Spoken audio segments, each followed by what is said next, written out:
کا جناب رسول اللہ صلی اللہ علیہ وآلہ وسلم کا فرمان ہے، جس نے دن اور رات میں میری طرف شوق و محبت کی وجہ سے تین مرتبہ درود پاک پڑھا، اللہ تعالیٰ پر حق ہے کہ وہ اس کے اس دن اور اس رات کے گناہ بخش دے۔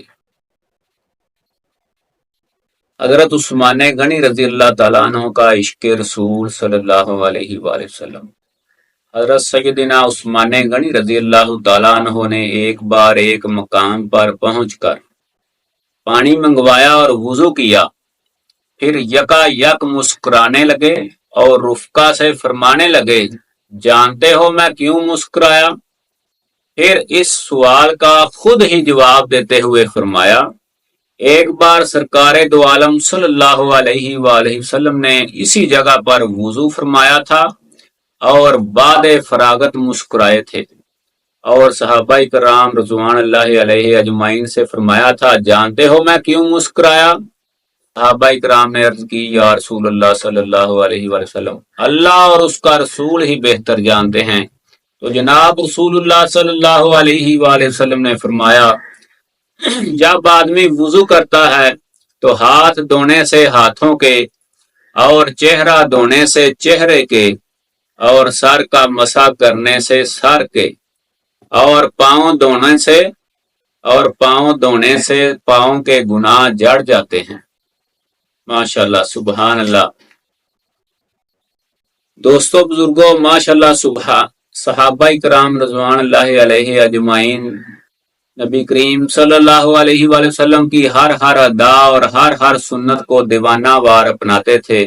نیز اس روایت سے گناہ دھونے کا نسخہ بھی معلوم ہو گیا۔ الحمدللہ، وضو میں کلی کرنے سے منہ کے، ناک میں پانی ڈال کر صاف کرنے سے ناک کے، چہرہ دھونے سے پلکوں سمیت سارے چہرے کے، ہاتھ دھونے سے ہاتھ کے ساتھ ساتھ ناخنوں کے نیچے کے، سر اور کانوں کا مسح کرنے سے سر کے ساتھ ساتھ کانوں کے، اور پاؤں دھونے سے پاؤں کے ساتھ ساتھ پاؤں کے ناخنوں کے نیچے کے گناہ بھی جڑ جاتے ہیں۔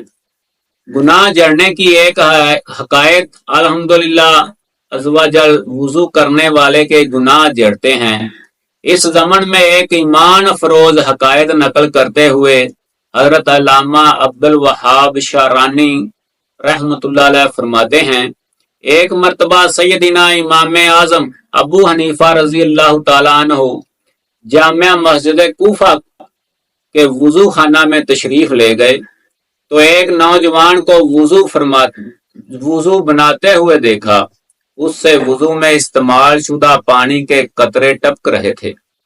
آپ نے ارشاد فرمایا، ہے بیٹے، ماں باپ کی نافرمانی سے توبہ کر لے۔ اس نے فوراً عرض کی، میں نے توبہ کی۔ ایک اور شخص کے وضو میں استعمال ہونے والے پانی کے قطرے ٹپکتے ہوئے دیکھے، آپ رحمت اللہ علیہ نے اس شخص سے ارشاد فرمایا، اے میرے بھائی، تو زنا سے توبہ کر لے۔ اس نے عرض کی، میں نے توبہ کی۔ ایک اور شخص کے وضو کے قطرات ٹپکتے دیکھے تو اسے فرمایا، شراب نوشی اور گانے باجے سننے سے توبہ کر لے۔ اس نے عرض کی، میں نے توبہ کی۔ سیدنا امام اعظم ابو حنیفہ رضی اللہ تعالیٰ عنہ پر کشف کے باعث چونکہ لوگوں کے عیوب ظاہر ہو جاتے تھے، لہذا آپ نے بارگاہ خدا بندی عز و جل میں اس کشف کے ختم ہو جانے کی دعا مانگی۔ اللہ عز و جل نے دعا قبول فرما لی، جس سے آپ کو وضو کرنے والوں کے گناہ جڑتے نظر آنا بند ہو گئے۔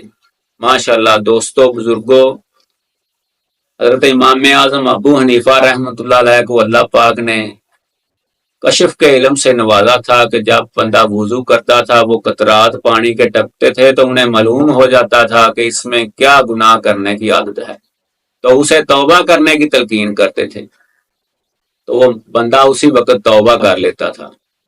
تو سرکار نبی کریم صلی اللہ علیہ وآلہ وسلم کی اس روایت سے یہ معلوم ہوا کہ بندہ جب وضو کرتا ہے تو اس کے گناہ ختم ہوتے ہیں، اس کے گناہ جڑتے ہیں۔ اللہ تعالیٰ ہمیں ہر وقت باوضو رہنے کی توفیق عنایت فرمائے۔ وما علینا الا البلاغ المبین، صدق اللہ العظیم۔